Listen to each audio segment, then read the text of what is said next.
The next item on the agenda is item number 8, Rappahannock River Oyster Company, LLC, 20-1239. Mr. Stagg. Yes, sir. This is another joint permit application. This is from Rappahannock River Oysters, LLC. They requested last year authorization to install 2 module areas, each containing 150 floating oyster cages. They each be 315 feet by 145 feet with a moored installation, which I'll discuss a little in detail. Both the modules would cover up to 91,350 square feet of state-owned subaqueous bottomlands. Again, as with the last application, this request is within the boundaries of a lease of the applicant, which is also a fairly recently obtained lease. They bought a piece out of an existing lease of another company. It's rectangular, and you'll see it in a moment. It is located northeast of Parrot Island, which is an island in the Rappahannock, and it's in Middlesex County. The request is protested by more than 2. That when we wrote this, it was 2. We've had a number of objections to it, and I'll cover those as we proceed. Next slide. So this is from the project application. Project location is generally in the Topping, Virginia area, just downstream of the bridge and northeast of Parrot Island. Next slide. A little closer view. The lease, next slide, is at the end of the arrow there. It's that rectangular lease. It's inside of that larger lease that wraps around Parrot Island to the west. Next slide. The Route 3 bridge off to the north. Again, this is a drawing from the application, providing distances from the proposed 2 modules to the bridge, 1.4 miles, a little over a mile to the subdivision that you see there to the northwest, and a little over a mile to the applicant's facility where it says no more tasting. Also about 780 to 800 feet from the north part of the Parrot Island, there is a structure on Parrot Island. That's where the other arrow points. It's about 2,400 square feet to that structure, and there's a pier on the south side of Parrot Island. It's even further away. The owners of Parrot Island are one of the protestants. Next slide.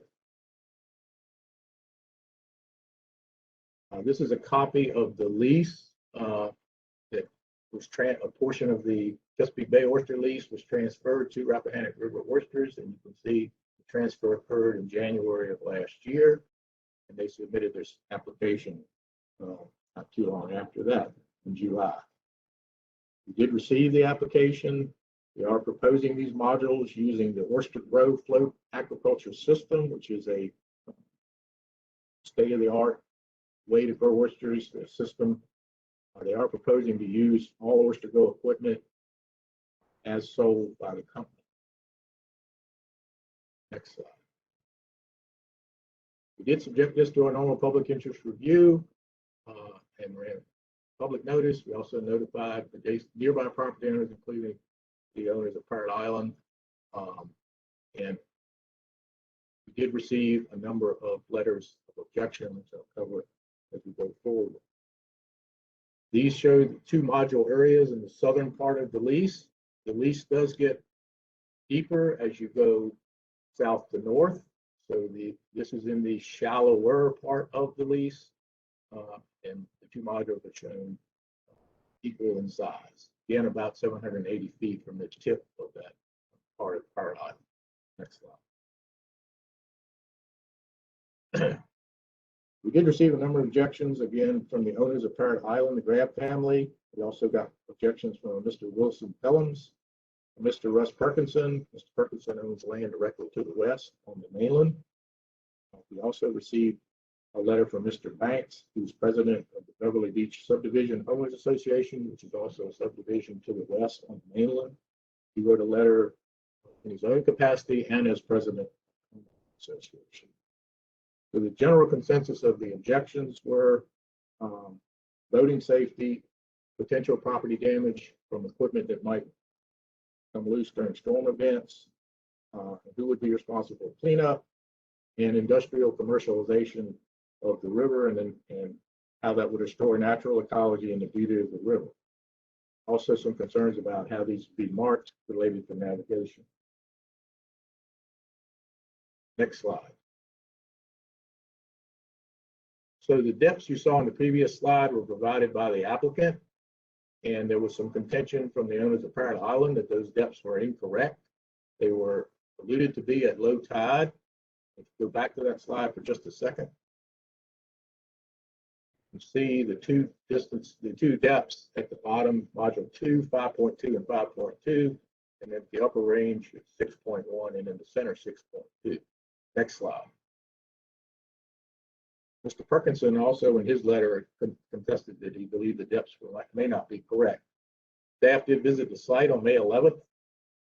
We were not there at low tide, but we did compensate and do the proper math, convert these numbers. So what you see here, we believe to be as accurate as possible. It was a fairly normal tide. It was only running a tenth or two above normal that day, and it was relatively calm. So you can see at the very southeastern tip of the lease, a depth of 3 feet, and it gets deeper as you go west and north.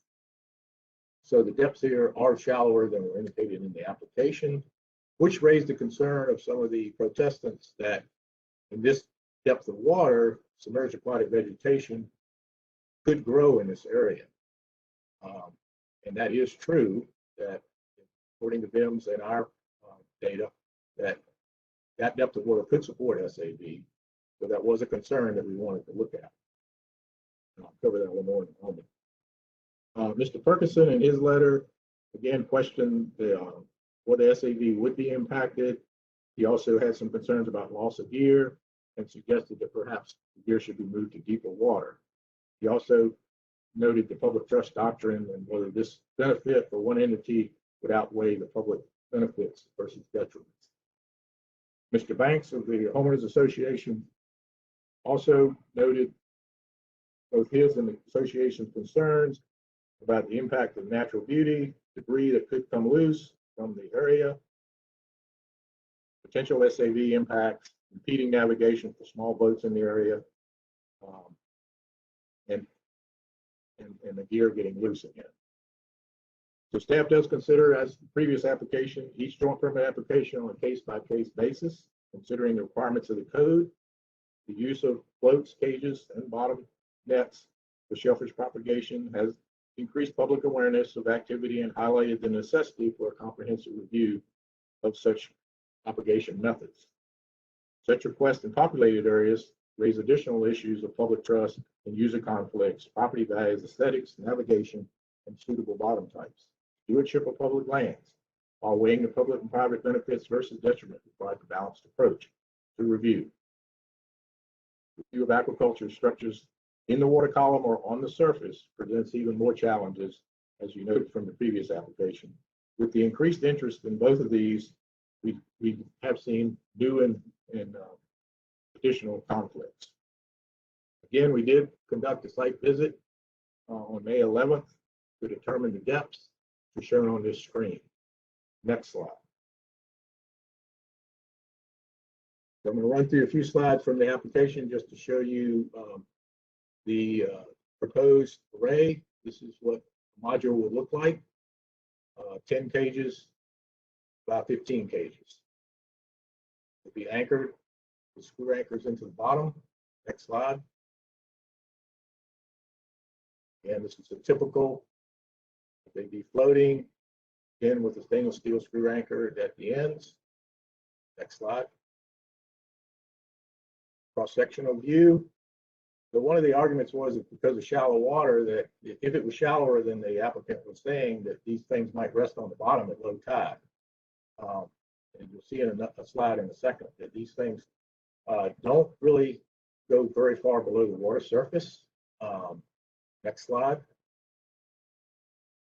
So this shows that the cage itself is about 12 inches, and then the float apparatus sits on top of that.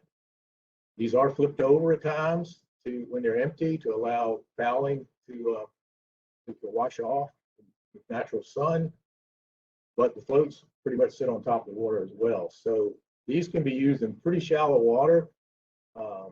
it's unlikely, except in maybe a really blowout tide, that there would ever be, at the depths we found, 3 feet and more, that these things would sit on the bottom. And the concern was they might scour SAV if they did that. Next slide.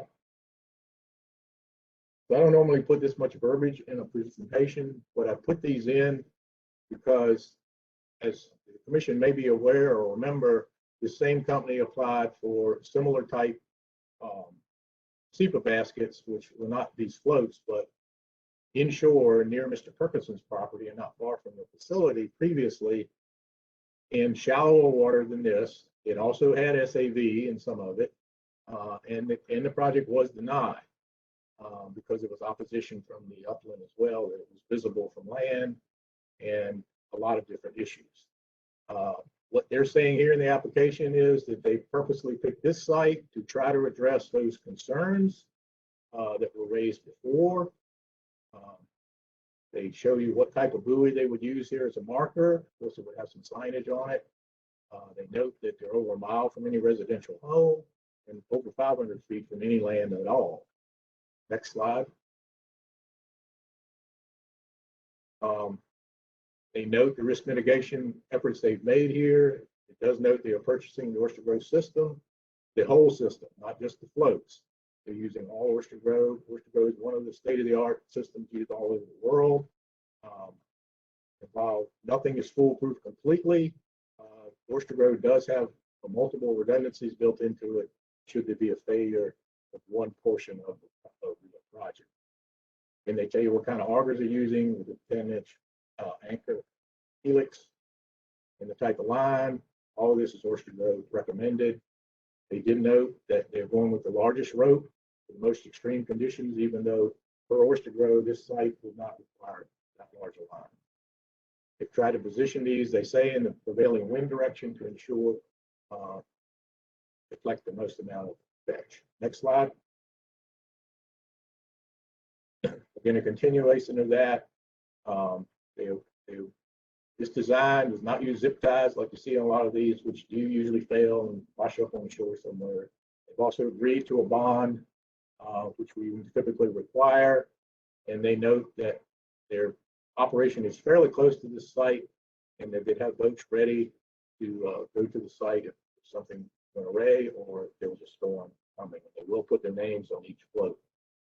Should one get free, it will be easily identified. Next slide. So to address the issue of the SAV, staff reviewed VMS's SAV site data back to 1971. What these 4 slides represent is 2015 through 18. And you can see the SAV bids here. The lease again is the small rectangular lease to the northeast. And these 4 years, that's how close any SAV bid has come to this lease. Next slide. This is the most recent year, 2020. In reviewing data all the way back to 1971, we have yearly data starting in the 80s. In the 70s, there's 71, 74, and maybe one other year in the 70s. We could find no year there was SAV on this lease site, the rectangle, except in 1971. That was the last year there was SAV out that far. Sea level is rising. We did contact VMS to get their opinion. They did provide us a statement. It's in your packet. And basically, they noted 2 things about this application, that they concurred that according to their data, the last time there was SAV in this area was 1971, and much of the lease is deeper than that, and they didn't expect grass to recover in this area. They also note, as shown in the application, and if properly maintained, that these floating arrays should be robust enough to withstand normal high wind and wave actions in that portion of the river. Next slide. So again, the owners of Parrot Island objected. Their concerns are noted. Their information's in your packet. There was questions about the depths and SAV. We believe we've addressed those. The depths were wrong in the application. There's no doubt about it, but we have made that correction. And make sure we understand what the depths are.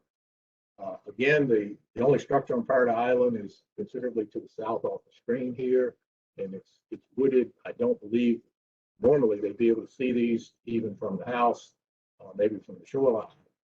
And this is over a mile to any other residential land on the upland, well over a mile to the bridge.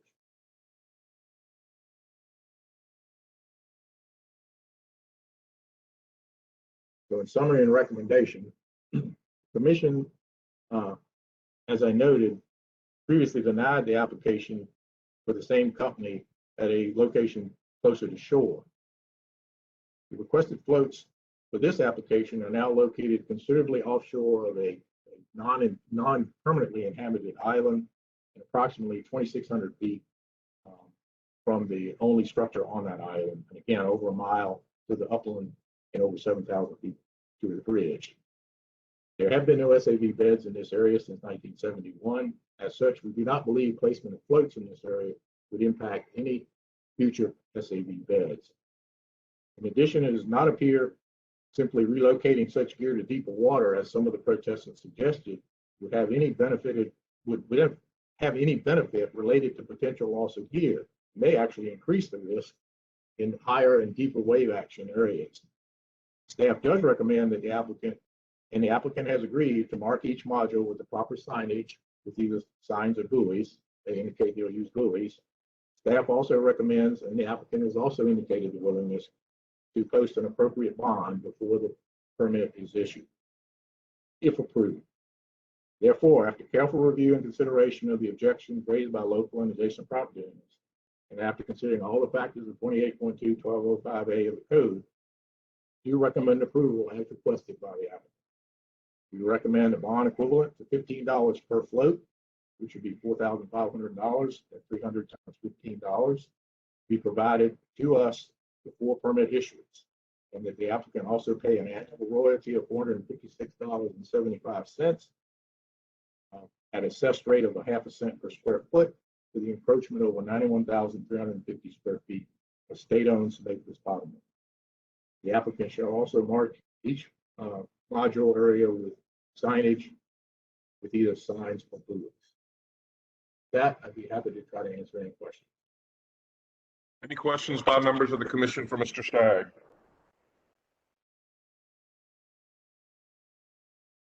All right, thank you. This is a public Yes, hearing. I have, Mr. Chairman, this is Mr. France. I have a question. yes, sir, go ahead. Yeah, Mr. Stagg, this is a pretty large site, and it's like you said, a mile from shore and kind of in the middle of nowhere. And I know that signage is required to identify, but is there any rule or anything that says that something like this, the cages, just like a gillnet buoy or something, should have some kind of reflective tape or something on the cages? No, I'm not aware of any.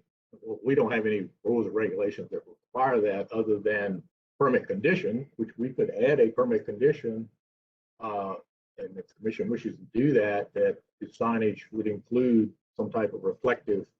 That is in our marking regulation for oyster ground leases, that it's optional. If someone wants to put, fluorescent type glow markings on their oyster ground corners, they can certainly do that. And if the commission believes in this area that that might be warranted, that certainly could be a permit condition. The condition that could be added to the any approval if deemed appropriate. Thank you, Mr. Stagg. Further question, Mr. France? Is that good? That's good. Thank you.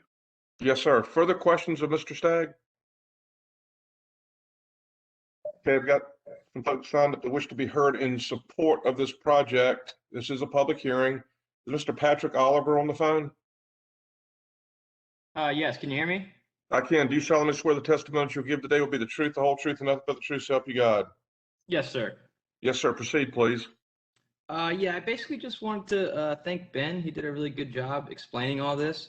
And I just wanted to agree with the recommendations and just say, that we just scratched our heads and looked at what we've learned in the past from other applications, and just put everything we could into play to really see, where we could do this and make it work for the public, the community, and ourselves. So I just wanted to thank Ben and agree with the recommendations and save any other time for possible rebuttal if there needs to be. Thank you. All right, thank you, Mr. Oliver. Any questions of Mr. Oliver by members of the commission? Thank you. I have Mr. Ryan Croxton signed up. Mr. Croxton, are you on?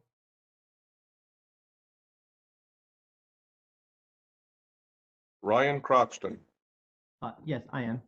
So I have nothing to add for right now, but available Okay, later. thank you. Micah Osterling signed up. Mr. Osterling, are you on?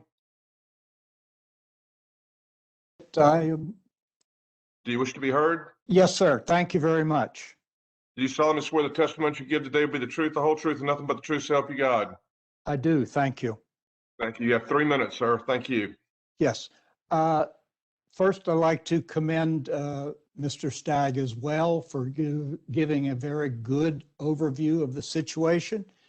And I'd like to start by saying this is an excellent example of how private industry has taken the issues expressed by the public and trying to put them into their project.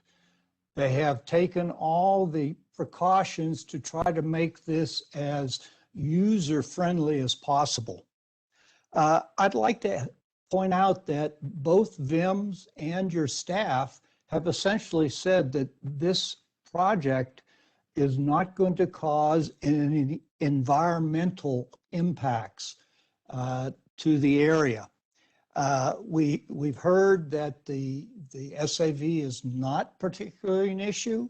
We've heard that the area is well distanced from anybody, so that there should not be any interference with boat traffic or other people enjoying the recreational attributes of the area. I would like to point out something that you heard previously, and that is that the market is now dictating how oysters are grown. Virginia has been very fortunate in being the leader in oyster aquaculture on the East Coast for quite some time now. However, competition is rising. We have other people entering the market, and the market is now asking for these oysters that are grown in the surface floats. So we are starting to see our market leadership being eroded, and it's not because our oysters are bad or because of anything other than other areas are producing what the market is asking for. That's why you're seeing these requests for floating gear. The market is requesting this. And for us to maintain our leadership in the oyster industry, we must adapt to what the market wants. So I firmly believe that this project satisfies all of the public trust doctrine issues, as well as providing the industry a way to move forward in the market. And I respectfully request that the commission approve this request. Thank you very much for your time. Thank you, Mr. Osterling. Any questions from Mr. Osterling from members of the commission? And yes, Mike, we certainly do understand the market demand as relates to these projects. Now, thank you for your comments. Anyone else in support of this project that wishes to be heard? Could you unmute the phone, please?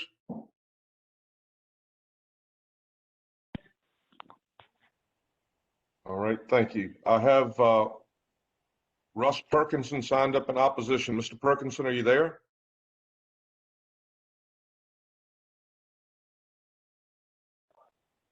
Russ Perkinson.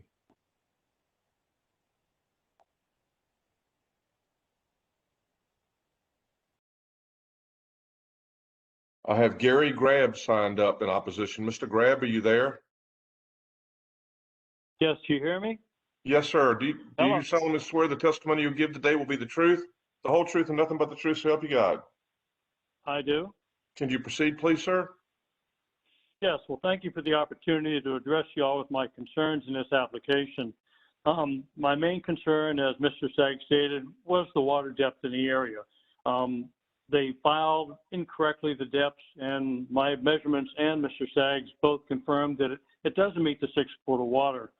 The applicant stated that given that SAVs generally occur within water depths of less than 6 feet, we targeted areas with 6 foot plus of water depths. Well, that's obviously not true.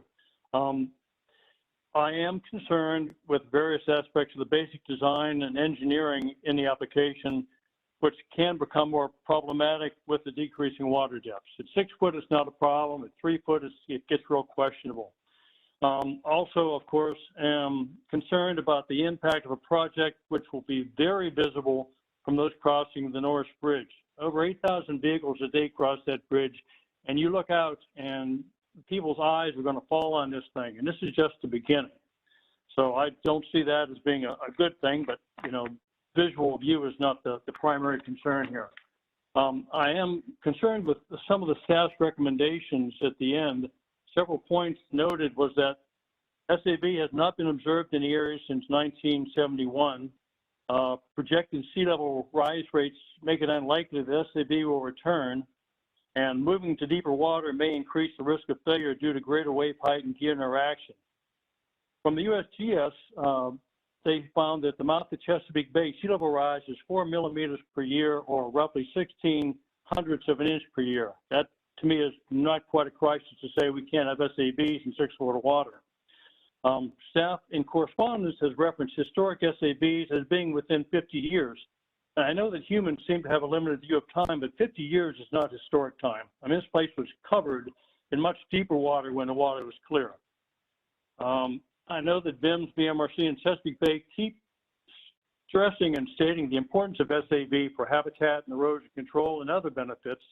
And I know that VIMS is actually seeding Lynn Haven and other areas of Virginia waters to encourage the reintroduction and spread of the SAVs. I question, why would both VIMS and VMRC now okay the removal of SAV growing areas except to facilitate a commercial interest? There are areas in the projected proposal that indeed do meet the 6 foot minimum criteria. Why can't the proposed area be adjusted to allow for this? This sets a dangerous precedent. If SAVs are identified as growing in shellfish areas over the historic time of 50 years, if they aren't growing, can these cages then be placed in 2 foot of water or even in intertidal areas? This is using public waters solely for the commercial interest with no benefit to the public. And the statement that moving to deeper water may increase the risk of damage due to increased wave height flies in the face of actual science, where wave height and turbulence increases as water depth decreases, as anyone who has been to the ocean beach can attest. So at this point, I feel that this application is fatally flawed and should be denied as submitted, and ROC should be required to start over and correct the many mistakes in the application package. And thank you for your time and consideration in this matter.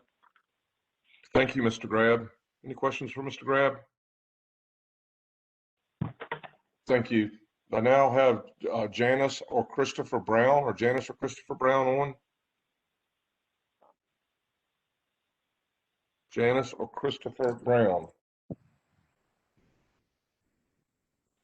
Next person I have is Winston Helms. Is Winston Helms on?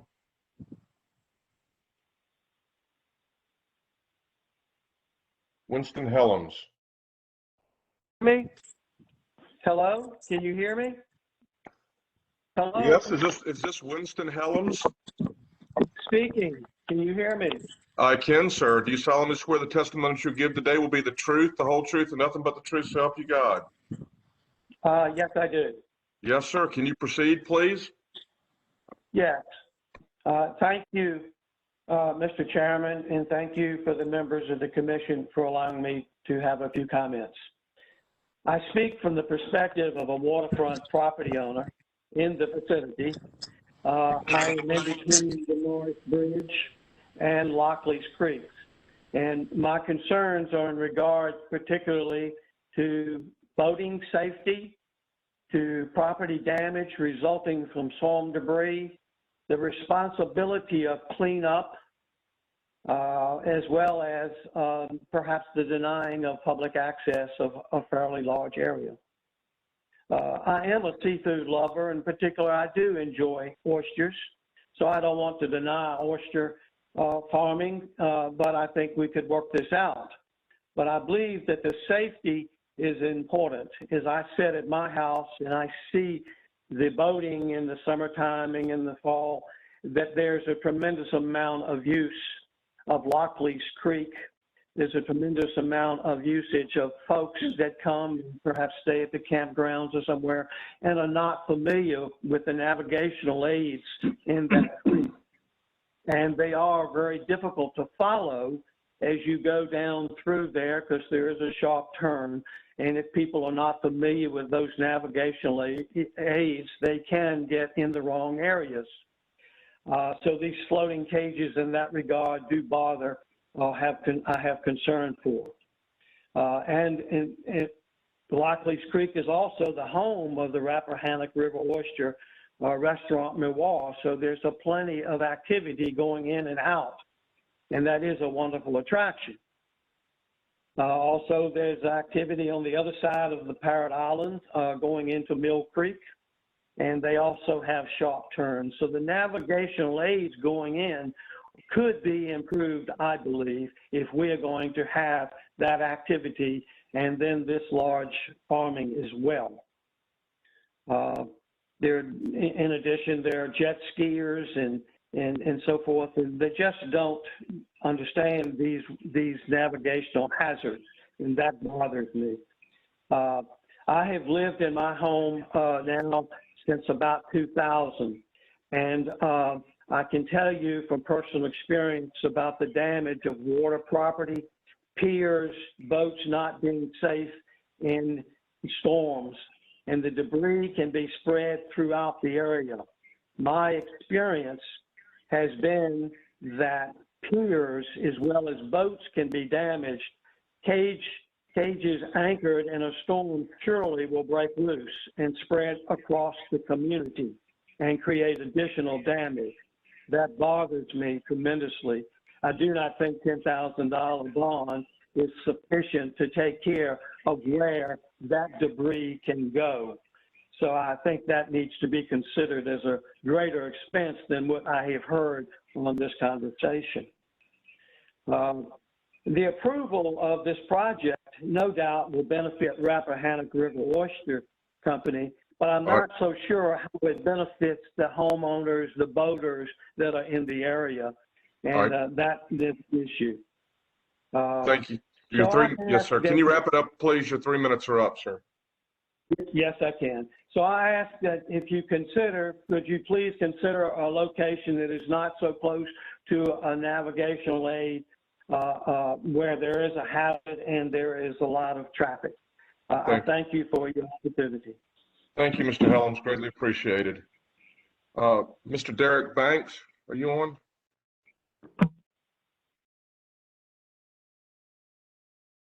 Mr. Derek Banks? Derek Banks. I've had a late sign up. Is Mr. Robert Potter on?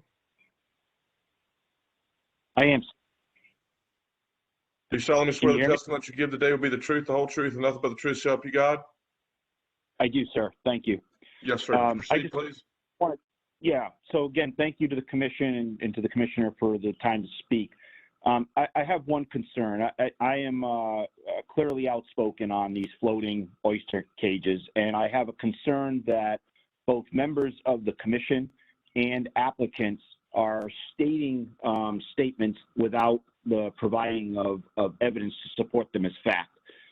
Specifically, I would ask that the commission, which has been referenced in multiple documents, take a look at the reports and the studies being done by the University of Virginia, the University of Maryland, and William and Mary University. Very reputable biomarine studies and schools that, quite frankly, many of the members here have endorsed. The statements that the market is dictating that oysters be grown in flotation devices, that is not factual. It is not supported by evidence. And in fact, there's data that contradicts that. Secondly, the fact that that we need to maintain our position in the market, across even, I would say, the globe, is more of a detriment to the use of the already leased lands. Studies that were supported by this commission in 2017 highlighted that the decline or the position of Virginia in the oyster producing markets was not because of the mechanisms or its growth, but was because the amount of leased land that was out there was not being used. And so I would argue that, I'm hearing statements be made that first are not being challenged or being asked to be supported by evidence or fact, that are contradicted by reputable organizations. These systems have proven to only have minuscule growth statistic to them. In fact, 2 of the studies have them under a millimeter, 0.3 and 0.8 millimeters. So I do agree this is an easier way to farm these. I do agree that the biofouling is minimized in this use. So I think the statements that are made across these multiple organizations that are applying for these, I understand that it makes it an easier job for them. But I don't think that that's a reason for us to take away access to waterways to people that live there. And I certainly think it's irresponsible for the commission to allow people to make claims and statements about the market, about what people want in the market, and about what the bottoms of the water look like in these areas without forcing those people, just like in any other type of litigation, to provide evidence from scientific people that show that these are factual statements. I think Virginia right now ranks number 4 in the nation for oyster farming, and certainly the growth that they've had since 2017 has far exceeded the growth of floating devices. So I don't see a correlation there that we need to approve floating devices to maintain that leadership role. Thank you very much for your opportunity here to speak.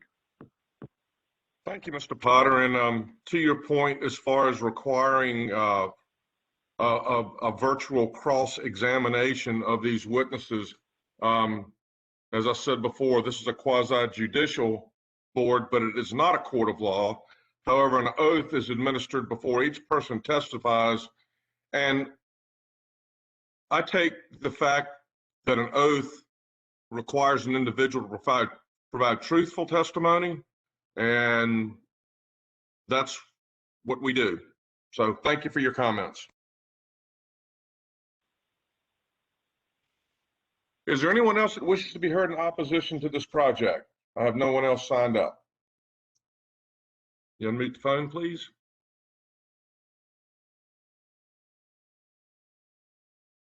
I hear no one. Public hearing is now closed. The matters before the commission for discussion and action.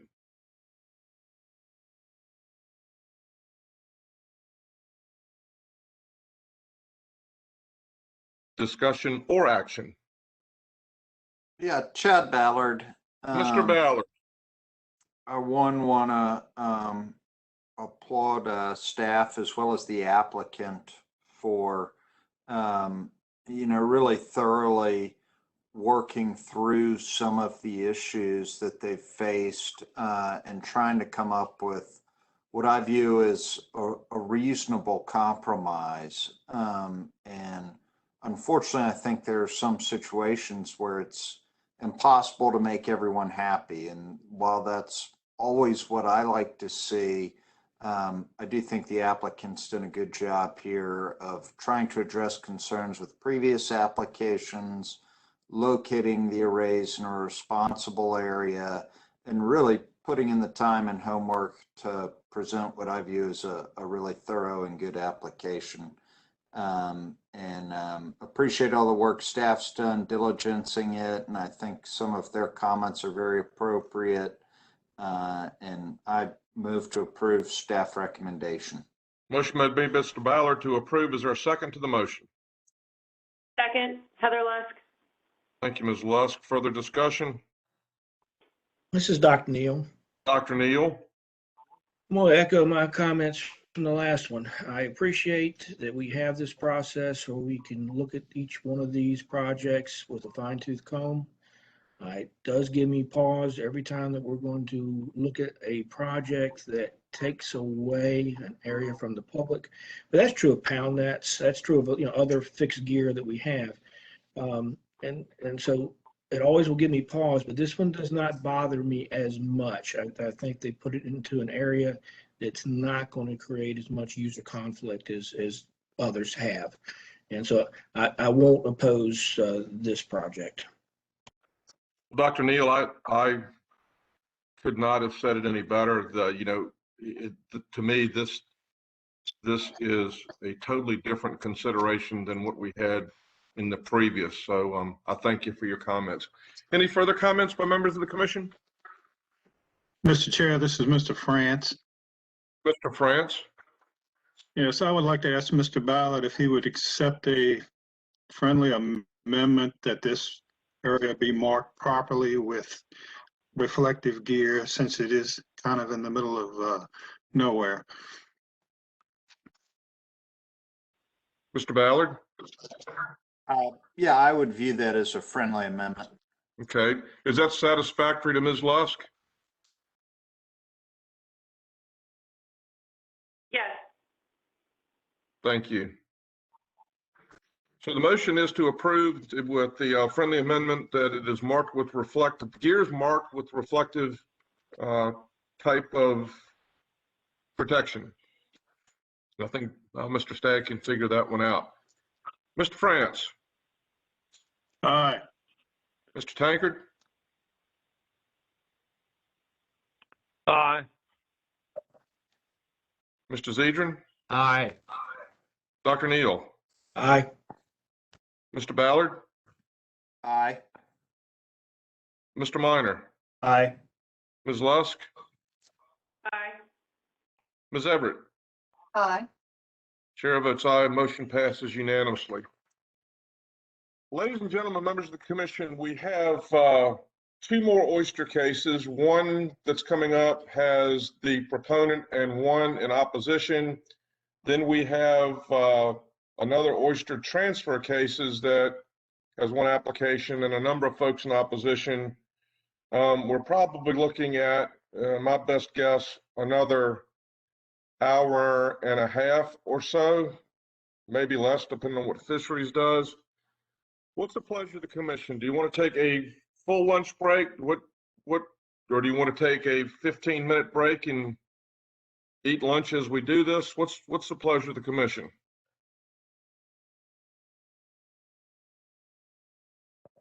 I think we should take a 15-minute lunch break and eat lunch as we're doing this as well. So you say take a 15-minute break? Mm-hmm. Okay, is there any opposition? I agree with Mr. Minor. Anyone in opposition to that? Speak now or hold your peace. Okay, I'm going to round it off and say that we're going to meet back here at 12:30. That's about 12, 13 minutes. Give you a little bit of a break, and we will reconvene at 12:30. Thank y'all. Oh, my goodness. You look like you think about that. Yeah, pretty good.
I'd like to reconvene the May 25th, 2021 meeting of the Marine Resources Commission to order. The next item on the agenda is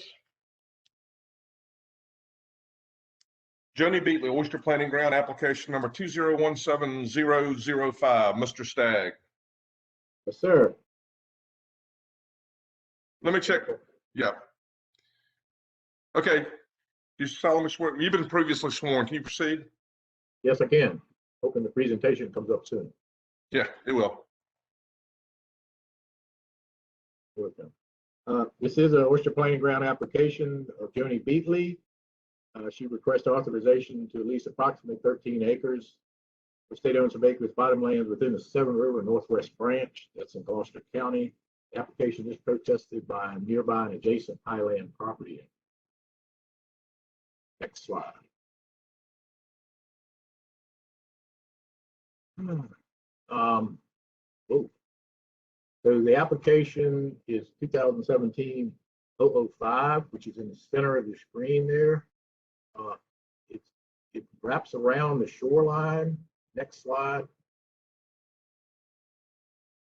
A little closer view. So the highlighted brighter area is the area she applied for. She owns the lease, 197.60 and 197.59. And the purpose of the application was to fill in this shallow area between the Nilo water and her lease. She believed that area was suitable and that there were oysters in that area as well. So we accepted the application. Next slide. The actual drawing that was submitted with the application, so you can see a little better. There was also a offshore area shown there in the lower part of the screen. That was a previous lease that was given up. So she included that as well in her application with the statement that she'd like to just merge all of her leases together. So that add the area to the south to her lease that wraps around the shoreline and then the one that's in the cove. And then add any area along the shore that could be added and turn it all into one lease. We did our public interest review on this, and we did receive objection from Mr. Conrad Barefoot, who owns much of the property within that cove, highland property. And he stated he objected because of the close proximity of that narrow area to his highland property. Next slide. So before we surveyed this, we did our normal SAV look at this. And as you can see, there is SAV all along this narrow inshore area. We believe it was sufficient to basically exclude adding any of that narrow area to the application. So none of that was surveyed. Next slide. The only area we surveyed into this application was the darker red you see at the bottom of the screen, with the proposal that we would then merge it into the two existing leases of Ms. Beatley and not include any of the area within that cove and outside that cove that she requested, because it does have emergent private vegetation. So the area that we surveyed, the additional area would be 6.98 acres. And then if you merge that into her existing leases, if approved, that would result in a new lease that's 38.29 acres. After we surveyed it, our commission surveyor contacted Mr. Barefoot and explained the situation to him, that we were not going to recommend leasing any of the area along the shoreline. He initially indicated he might drop his protest, but a few weeks later, he indicated he wanted to maintain his objection. He has also applied for that same area. We'll address that in the future, but it's unlikely that we can support leasing it to him either because of the SAV bans. Next slide. So this is what the lease would look like if approved by the commission. Again, you can see where it says application 2017-005 at the lower part. Beatley, that's the new area. And then the two plats that will make up the rest of the lease go to the north and then wrap around the point to the west. And it would create that larger lease with the combination of the acreage you can see there on the plan. Our staff is sympathetic to and understands concerns of Highland properties when lease requests include areas up to or near the mean low water line. However, in this instance, there's SAV in the area, so we excluded that area from the application, and the applicant understands that and is willing to accept that deletion. However, with that deletion, the Highland owner still objects to the application as surveyed, which really only includes an area offshore from his property. After careful review and consideration of his objections, and in consideration of all the factors of Chapter 6, Article 2, 28.2603 of the Code, and 28.21205A of the Code, as well as the public benefits and impacts of shellfish aquaculture, we do recommend approving the leasing of an additional 6.98 acres of oyster planting ground to Joni Beatley. Combining this with her existing acreage would result in a new lease of 38.29 acres. I'd be happy to answer any questions. Thank you, Mr. Stagg, and thank you for your due diligence as far as the SAD is concerned. Any members of the commission have a question for Mr. Stagg? Hearing none, the applicant present, Ms. Beatley. Ms. Beatley on the phone?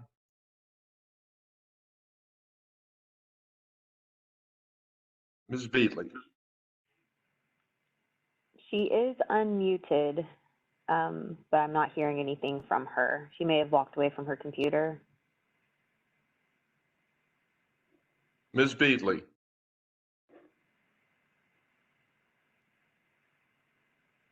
Is anyone else in support of this application wishes to be heard?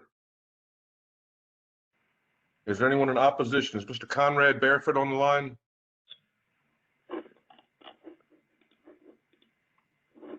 Conrad Barefoot. Conrad Barefoot. Anyone in the audience, unmute all the phones if you would, please. Anyone in the audience wish to be heard on this matter, for or against? Hello? Hello? Hello? Hello? Hello?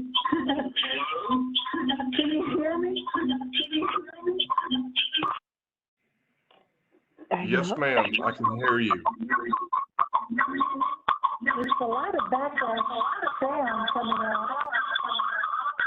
It's hard to hear you. Commissioner, I'm not sure why her phone is having so much reverb. I'm going to try to unmute her one more time. Just maybe a second of silence first.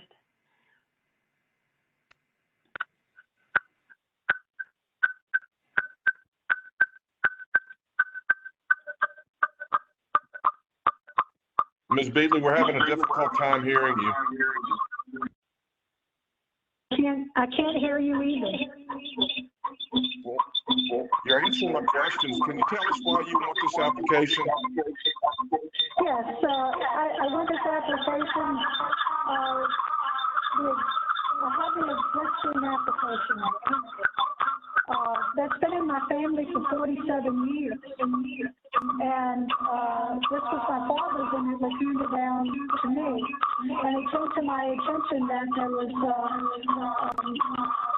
ground connecting to my existing plat. So I applied for that also. All right. Thank you. I think you can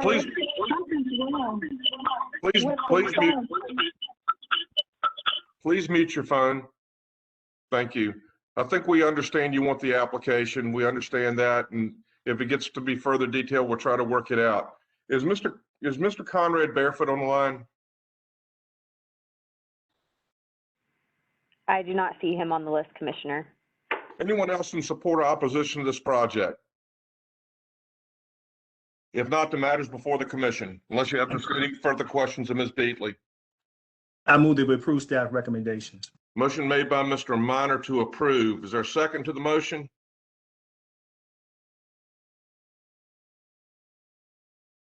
Dr. Neal, I'll second. Thank you, Dr. Neal. I'll just make one comment. I think based on the due diligence that's been done by staff as far as mitigating the SAV issue, and also the fact that this is offshore ways, and I think, and just to make it contiguous to her lease, I think it does no harm, and that's why I support. I'll call the roll. So can someone, everybody make sure your phones are muted until I call you? Try to get this thing back on track. Thanks. Mr. France. Aye. Mr. Tankard. Aye. Mr. Zedrin. Aye. Dr. Neal. Aye. Mr. Ballard. Aye. Mr. Minor. Mr. Minor. Aye. Thank you. Thank you. Ms. Lusk. Ms. Lusk. Thank you. Ms. Everett. Aye. Thanks. Chair votes aye. Motion passes unanimously. Thank you, Mr. Stagg. Next item we have on the agenda are two transfer requests by John M. Maria, Jr., Oyster Planting Ground, transfer applications number 2020-617 and 2020-623. For the record, we're going to brief these together, but we will have to vote them separately. So we will be voting on items 10A and 10B when it's over and done with. Mr. Stagg, you want to proceed? Yes, sir. Thank you. So for edification of the commission, this is something you have not seen before, but you will be seeing more in the future. The transfer law for leases was changed in 2019.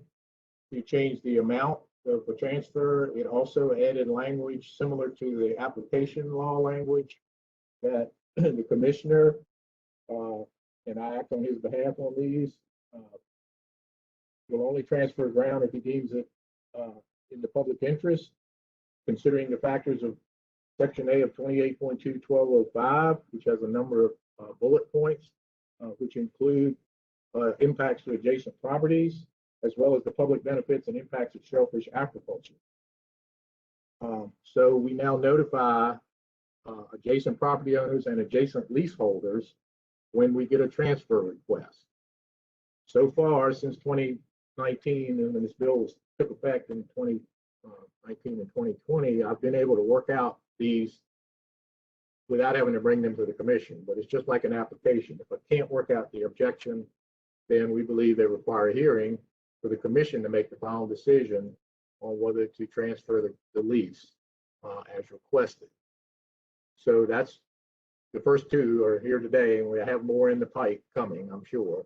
So anyway, 2020-617 is a lease of Mr. John D. Maria in the Warwick River, and transfer number 2020-623 is a lease in the James River in Olive Lake County on the Burroughs Bay side of the river.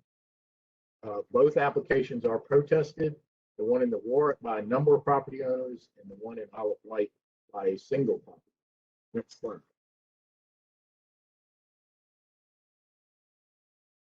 This is a shot of the lease in the Warwick. That's the Warwick River going to the north. That's James River to the south. And Deep Creek is the little creek to the east. The lease is highlighted, and the subject area of contention is the eastern section there that abuts a subdivision.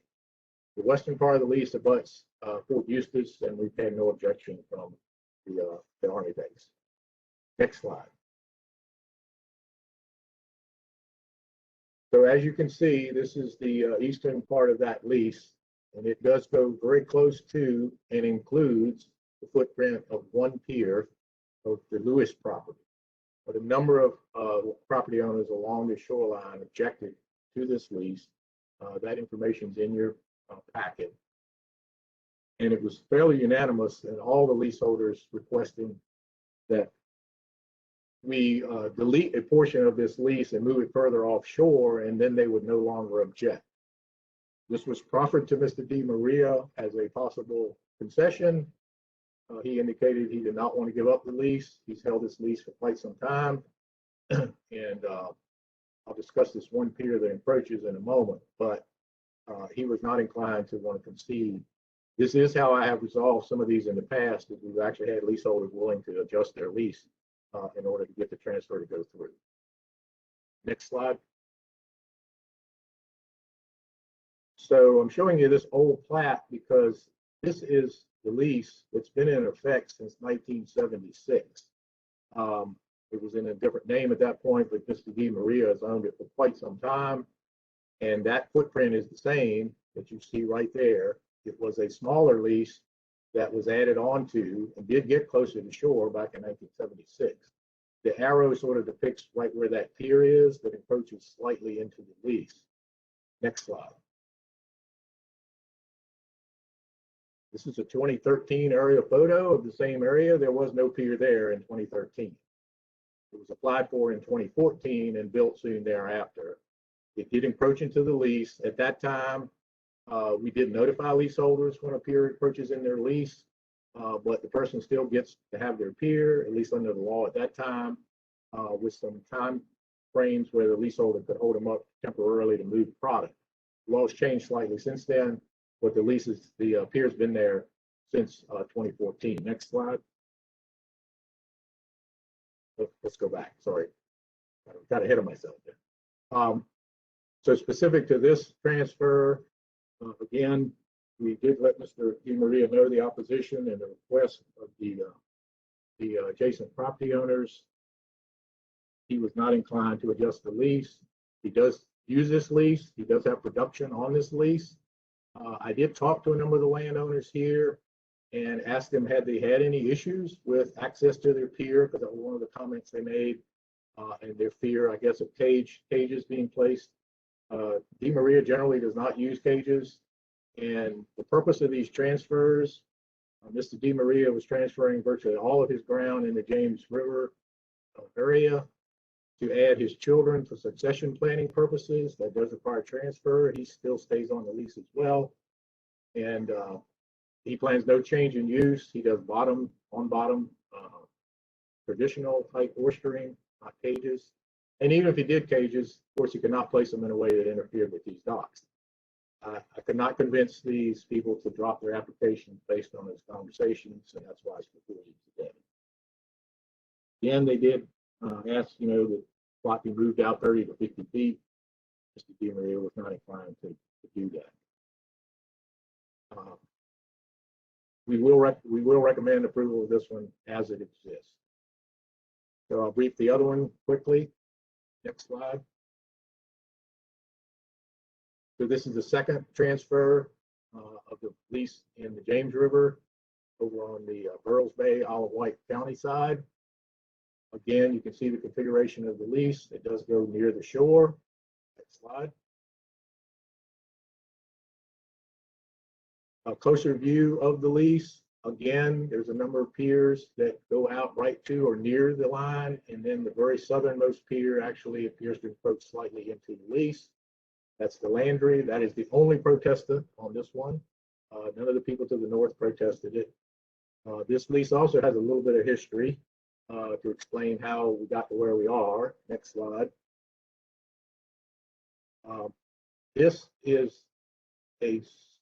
There was a lease there, as you can see, the small 7760. Mr. DiMaria did apply to get more ground in this area in 2006, and that's when it was reconfigured to closer to shore, where you see the new area inshore of the old lease. Next slide. However, when that was surveyed in 2002 and 2006, you can see that the lease actually is slightly short of the pier. The pier was damaged in the hurricane, so that lower slide, there's just pilings there. There's no decking. Next slide. Pier was reconstructed and appears to be slightly configured differently than it was before, and possibly slightly longer, therefore encroaching into the lease. So again, like the other lease across the river, the lease predates the pier, and again, the pier was allowed to be rebuilt, and Mr. DiMaria was afforded the legal opportunities at the time to address the pier encroaching in his lease. And it got constructed in this manner. And Mr. DiMaria is fine with that. Next slide. This applicant also asked that the lease be reconfigured and moved 50 feet offshore of the current line so that it would not encumber the pier at all.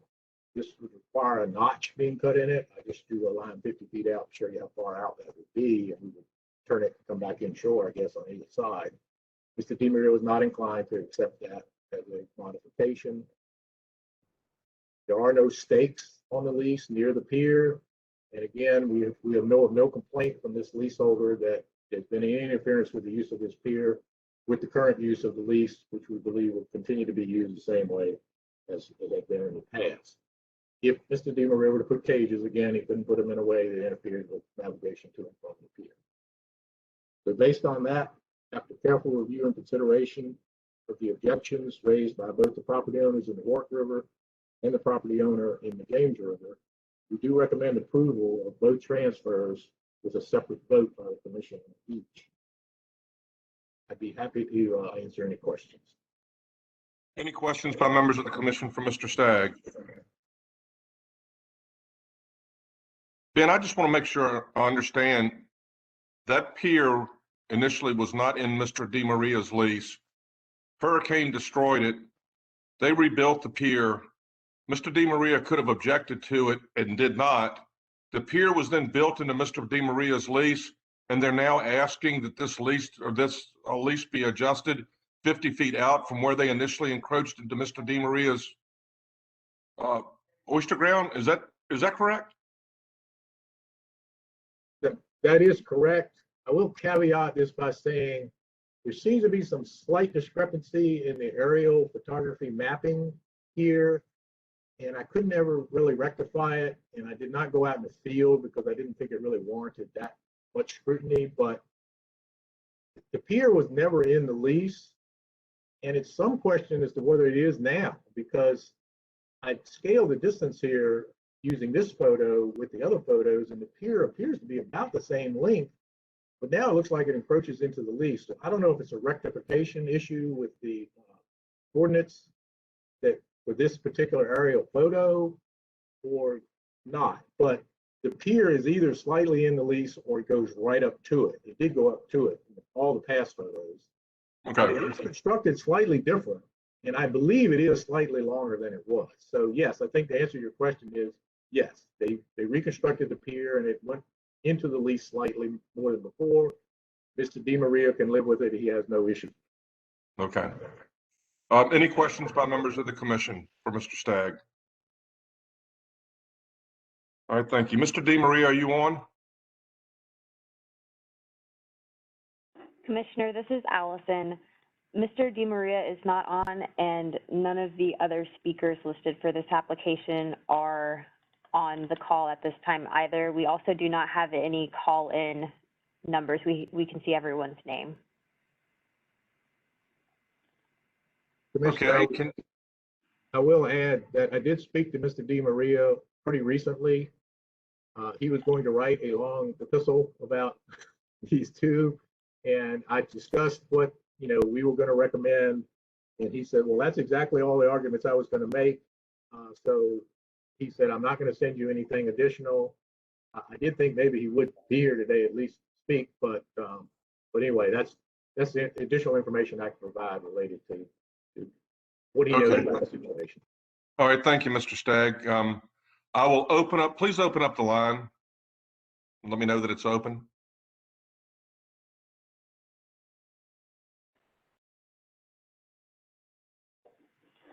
It is open.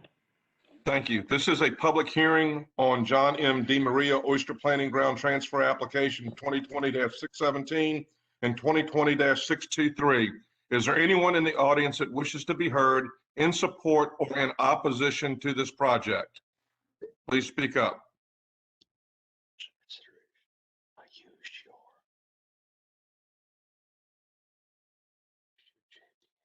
Please mute the phone. Public hearing is now closed. The matter is before the commission. Item number 10A on the transfer of DiMaria. I move to approve staff recommendations. Motion made by Mr. Minor to approve. Is there a second to the motion? Second by Mr. France. Second by Mr. France. Further discussion? Chair will call the roll. Mr. France. Aye. Mr. Tankard.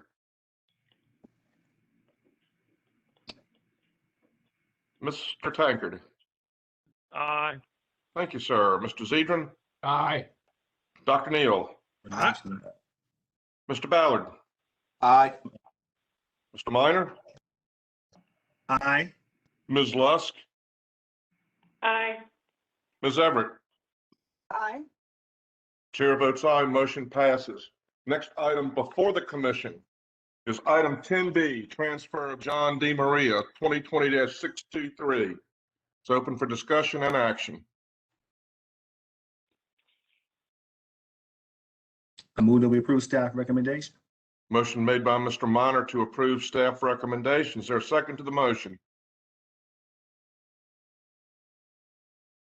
So moved, Ed Tankard. Thank you, Mr. Tankard. Further discussion? Chair will call the roll. Mr. France? Aye. Mr. Tankard? Aye. Mr. Zedrin? Aye. Dr. Neal? Aye. Mr. Ballard? Aye. Mr. Minor? Aye. Aye. Ms. Lusk? Aye. Ms. Everett? Aye. Chair votes aye, motion passes. Next item on the agenda is item number 12. Thank you, Mr. Stagg, for your presentations and hard work. It's a lot of work that went into encapsulate hour and a half or so worth of testimony. I know how much work you have to do to get this done. So we will move on to thank you, sir. The fisheries matters. Ms. Jill Ramsey, public hearing pertaining to summer flounder. Yes, sir. Would you like to do public comment first? I'm sorry. Thank you for reminding me. Would you please open up the phones? Let me know they're open, but again, thanks, Jill. Yep. They're open. Is there anyone in the audience that wishes to be heard on matters not on the agenda? If now, this is your opportunity, simply speak up and you will be recognized.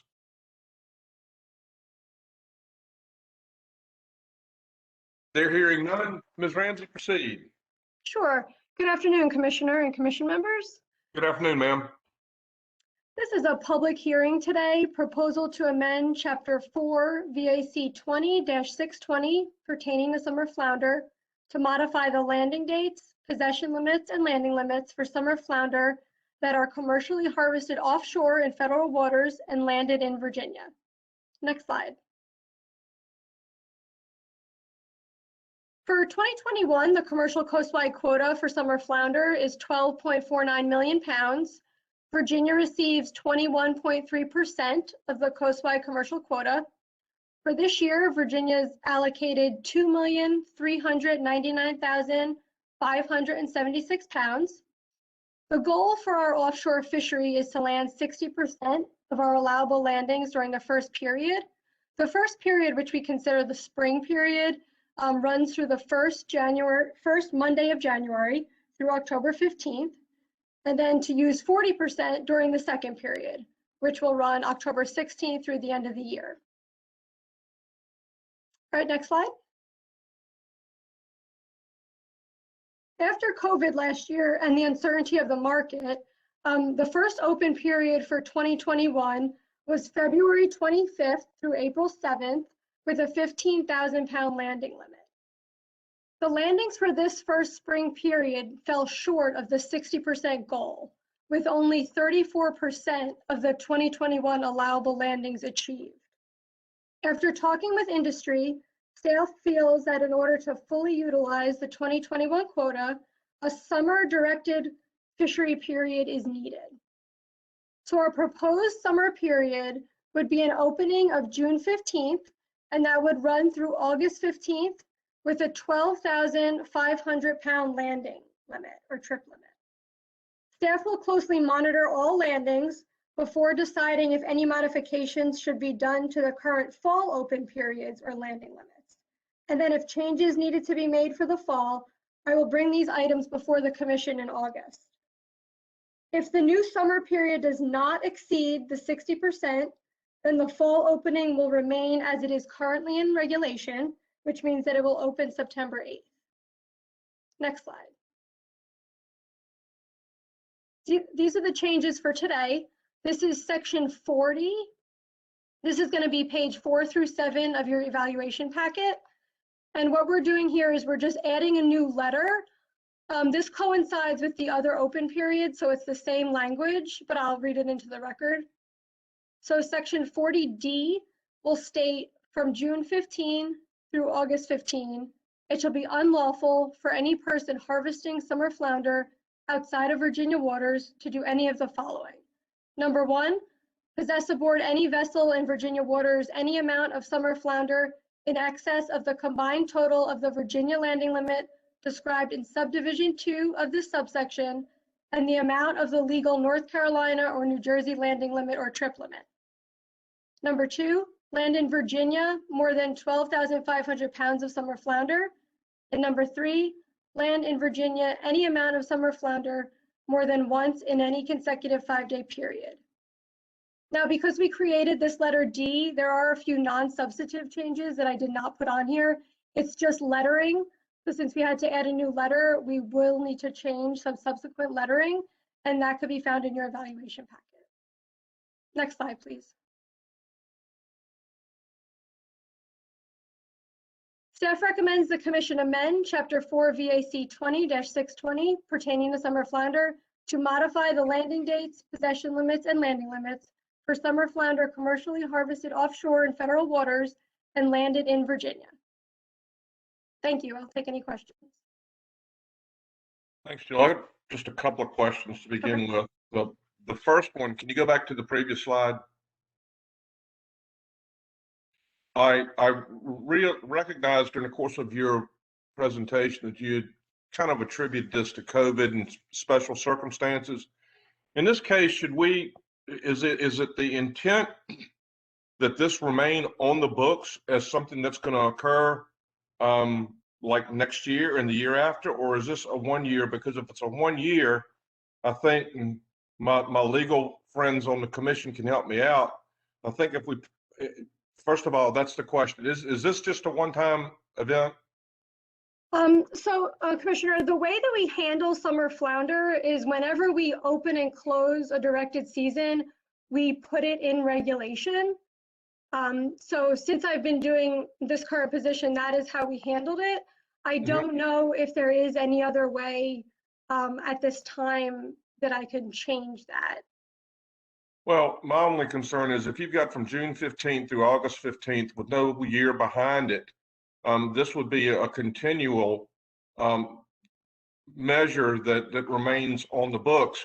If you were to put 2021 behind both of those, I guess from a legal perspective, and again, help me out if I'm wrong, my legal team and Kelsey as well, it would be in de facto a sunset clause and only intended for this year. So I guess my question is what?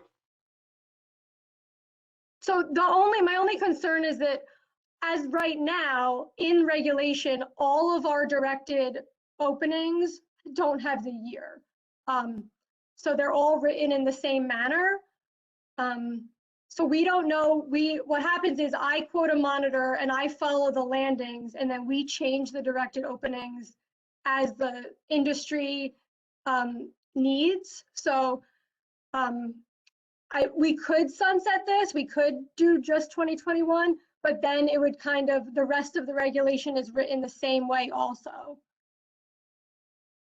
Okay, so I guess to answer the question, the main thing is, if this is not intended to go on further, we need to make sure we catch it before the beginning of the season starts next year, as you just indicated, open and closing.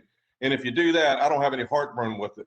I do have some heartburn if we leave it in there and somebody's got the expectation if this is not necessary to do next year, that it's there. So as long as you can satisfy me, and you have, that this is revisited often enough that this can be addressed and that the industry does not have a false expectation this is going to be a continuum throughout many years, I don't have a problem there. The other thing I'd like for you to address as well is, and I know the answer to this, but I think I want to get it on the record.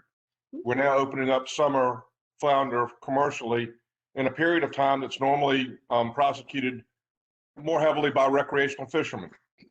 Does this in any way, or should this in any way, just for the record, have any impact as far as recreational fishery is concerned, as far as taking away available fish that may be caught by the recreational fishery? And I know that might be a question that you can't answer with specificity or total accuracy, but I'd like to hear your comment on it.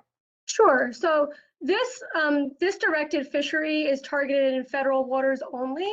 So for the most part, these fish are being caught north of Virginia, and then they are being taken down to Virginia to land. That's yes, this has no effect on that. That's the answer I wanted to hear on the record. Thank you. Further questions by members of the commission? All right. This is a public hearing. Could you open up the lines, please? Let me know when they're open. They're open. Thank you, ma'am. Is there anyone in the audience that wishes to be heard in support or in opposition of this measure?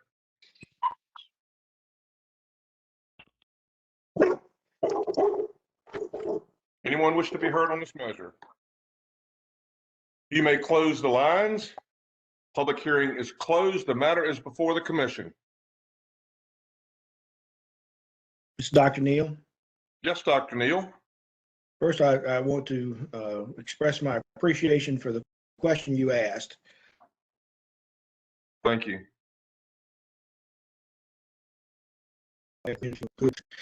Approved staff recommendation. Dr. Neal, I've lost you. Dr. Neal, I think I heard a little bit more. Can you repeat it? You broke up after you thanked me for the question. Can you repeat what you said afterwards?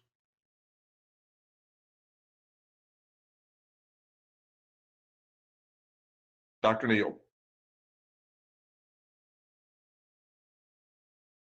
I think I heard the last part that he moved to accept staff recommendation.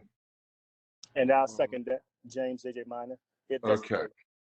And thank you for all your hard work. Thanks. Did anyone hear anything other than what I heard? If you did, please speak up, because I want this record to be accurate. Motion made by Dr. Neal to support staff recommendations, seconded by Mr. Minor. Further discussion? Mr. France? Aye. Mr. Tankard? Aye. Mr. Zedrin? Aye. Dr. Neal? If staff can contact him or see, is he still on the line? Can y'all still see him? Yes, he is still on the line and he is unmuted, so it looks like it's a technical issue. Dr. Neal? Maybe just 1 second, he might be able to re-enter. Okay. I'll continue with the roll. Mr. Ballard? Aye. Mr. Minor? Aye. Ms. Lusk? Aye. Ms. Everett? Aye. Recalling Dr. Neal? Yeah, aye, I'm back. Gotcha. Okay. I don't know. I don't want to cut you short on your comment. The last thing that we heard, or you thanked for the question, and then we heard that you supported staff recommendations. Was there anything in the middle that you'd like to repeat? We didn't get it. No, sir. I was just moving to approve. All right, sir. Thank you. Motion made, or Dr. Neal votes aye. Motion passes unanimously. Thank you, staff, very much. Next item on the agenda is discussion. Presentation of 2020-21 Blue Crab Winter Dredge Survey results and information pertaining to Virginia's blue crab fishery. Ms. Galvin, is that you? Alexa? That is me. Proceed, ma'am. Will do.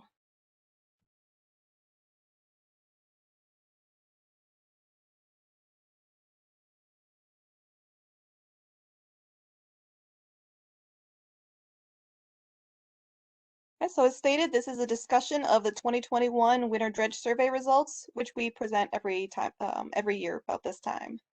Next slide, please. The Blue Crab Baywide Winter Dredge Survey is conducted jointly by VIMS and Maryland DNRs since the 1989-1990 season.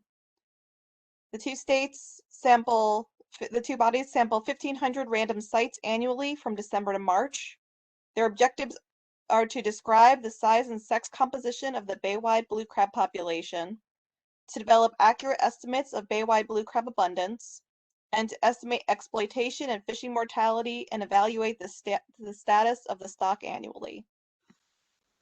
The Chesapeake Bay Stock Assessment Committee, CBSAC, reviewed these results at their May 18th meeting and will release the 2021 Blue Crab Advisory Report sometime in mid-June. Next slide. So here is an overview of the abundance results. Most of the abundance estimate decreased compared to 2020. Total abundance, juvenile abundance, total adult, and male abundances are all the lowest values in the last 5 years.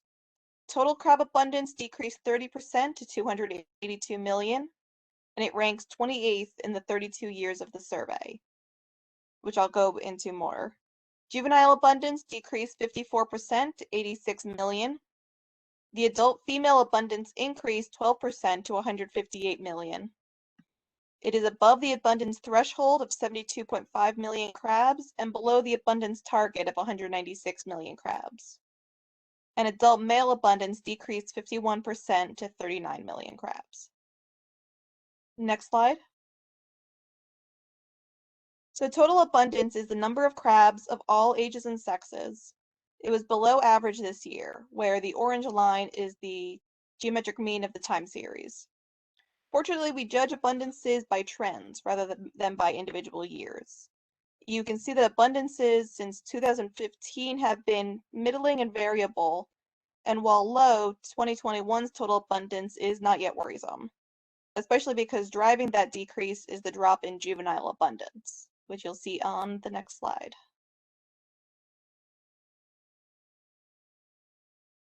Juvenile abundance decreased 54% from 2020 to an all-time low of 86 million crabs.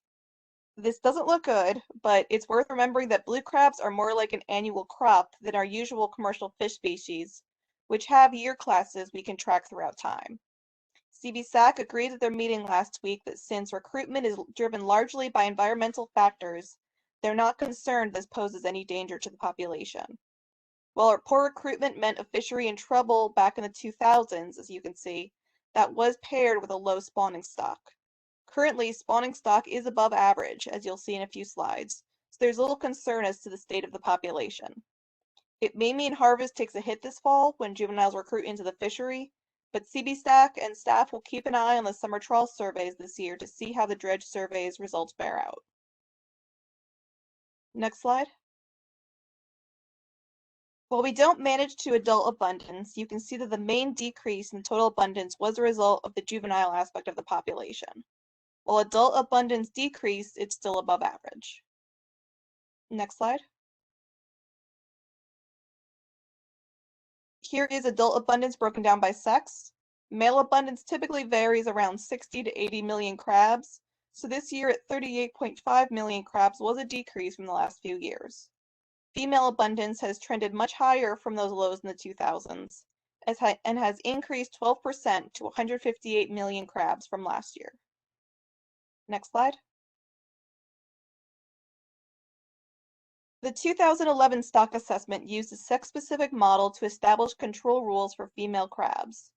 Previously, we measured adult female abundance against a 215 million crab target and a 70 million crab threshold, which you saw on this graph in previous years.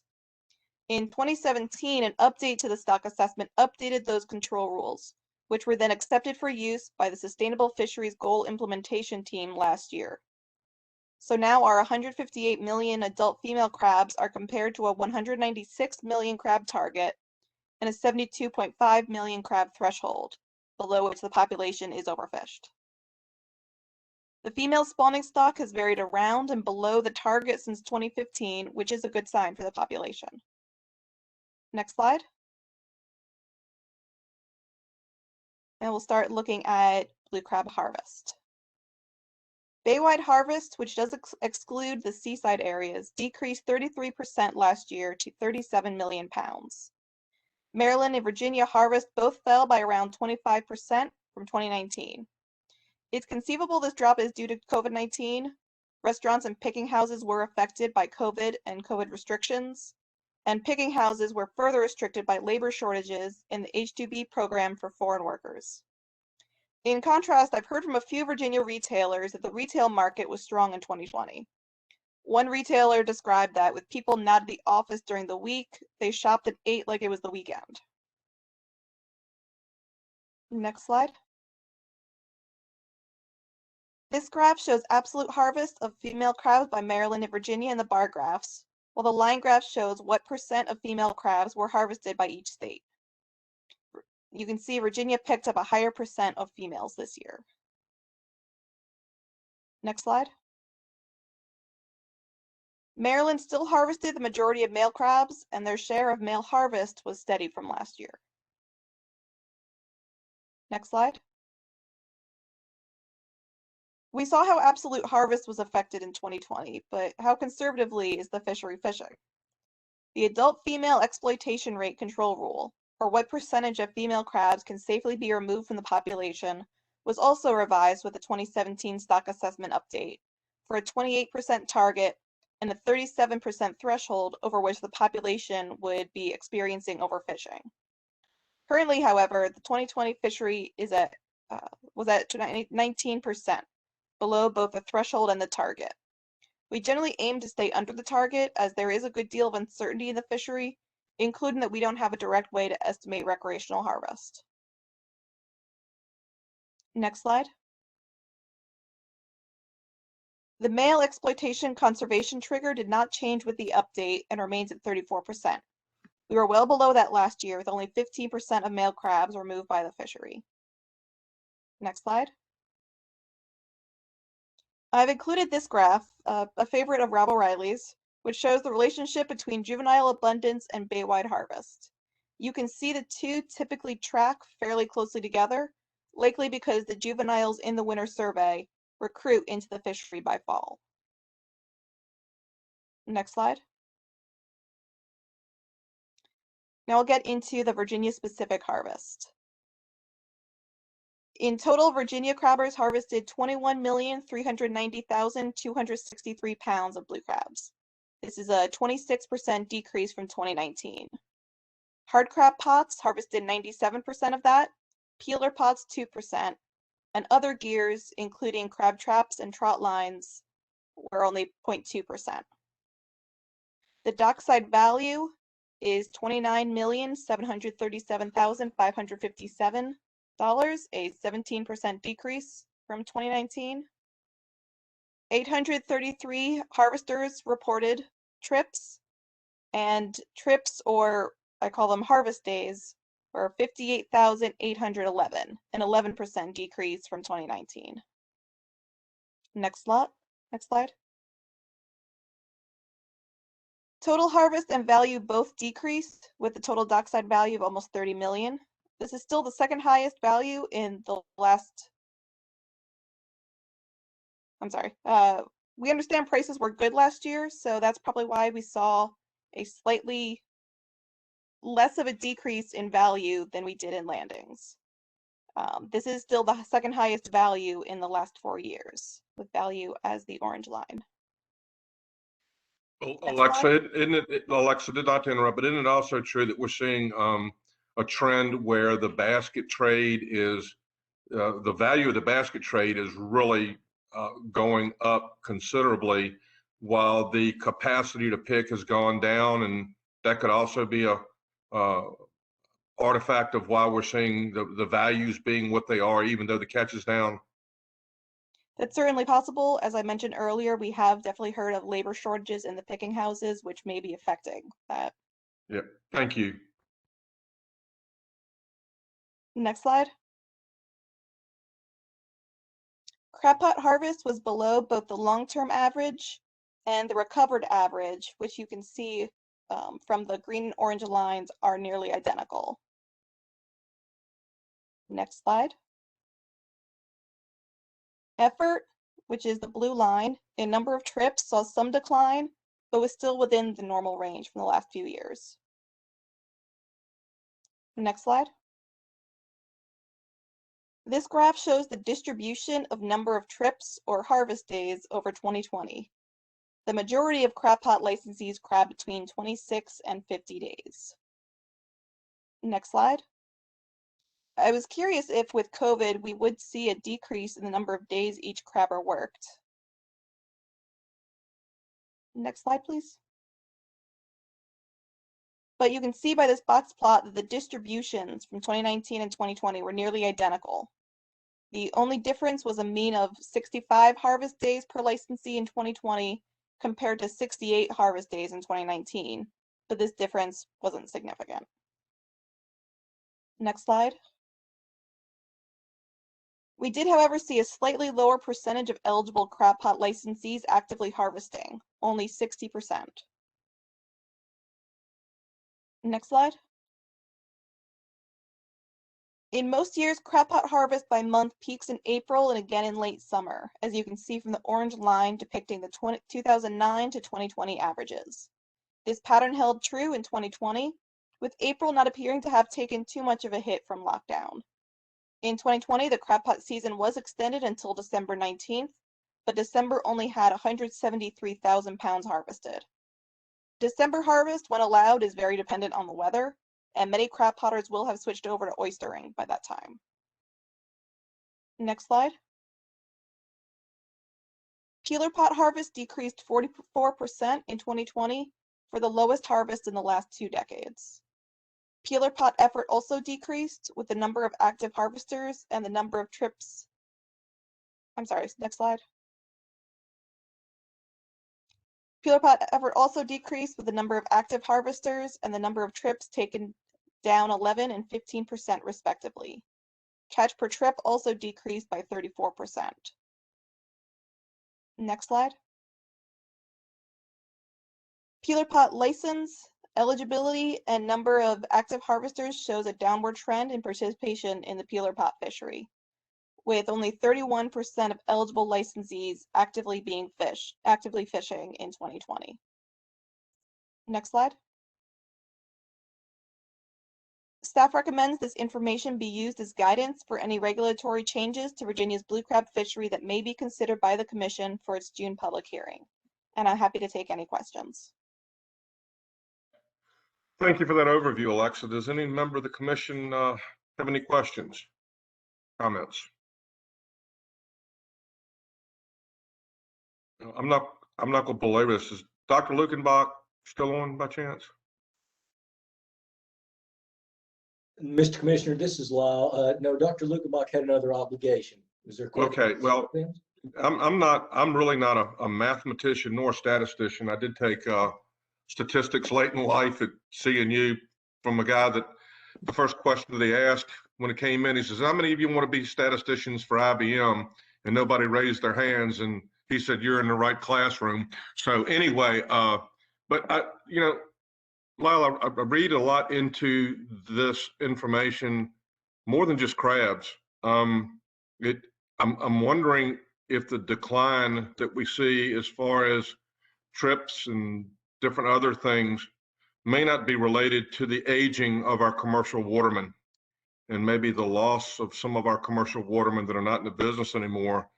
I'm wondering, Lyle, how long has it been since Dr. Kirkley did the study that related to impact of commercial and recreational? Because one of the items that were in there dealt with the average age of the commercial watermen. What's the last time we had any updated information on the demographics of our commercial fishery and watermen and things like that? Do you remember? Well, you raise a good issue, Mr. Commissioner, and that's the late Dr. Kirkley has not been with us for about 12 years now, I think, and it was about 4 or 5 years before that it was his report. I could be wrong on that. I'm not an IBM statistician either, but I think if I remember correctly, the average age even then was around 55. And we have not had updates to that, unfortunately, to the degree that Dr. Kirkley went into from the in-depth view that he has. But that even back in the 1980s, when I was with fisheries at the VMRC, this was an issue then about the aging of the lack of turnover in this particular fishery. Okay, thank you. Commissioner? Any further questions by members of the commission or comments? Commissioner, this is Pat Gear. Just to let you know that our own IT staff puts out a summary on a monthly or quarterly basis that has that information. And Lila's right. We're continuing seeing an aging of our fishery. We're not seeing new people coming in, and the average age is pushing 55 to 60 years old for a lot of our fishermen. Well, thanks for bringing me up to speed to what my staff does. Y'all do so much sometimes it gets past me, but I'd rather it be that way than the other way. So anyway, Pat, I thank you for that. Okay, the staff is recommending this. I don't think this requires a motion. I think by consensus that we will do this. Does anyone else have any comments or questions on this matter? I wanted to also notify the commission that our own Deputy Commissioner Boland will be departing from the Marine Resources Commission and be going to the Secretary of Natural Resources office as a senior advisor up there to work on some coastal resilience things and carbon sequestration and all sorts of other really, really good and neat things. Ellen, are you on by chance? Please. She's off doing something else. Commissioner, she was just in my office, so she's headed back to her office. So. Okay. All right. Well, I'll just say this: we've really appreciated all of her input, all of her wonderful work. She had did a lot with Randy on the tidal wetlands guidelines, and she's been an invaluable aid to me over the past years that I've been there. So I just want to publicly express my appreciation and gratitude for all that she's done, and we're going to wish her the best. So with that, as a reminder, we will see each other in person the fourth Tuesday in June at the next commission meeting. So is there anything else to come before this commission? If not, thank you for all you do. The meeting is adjourned.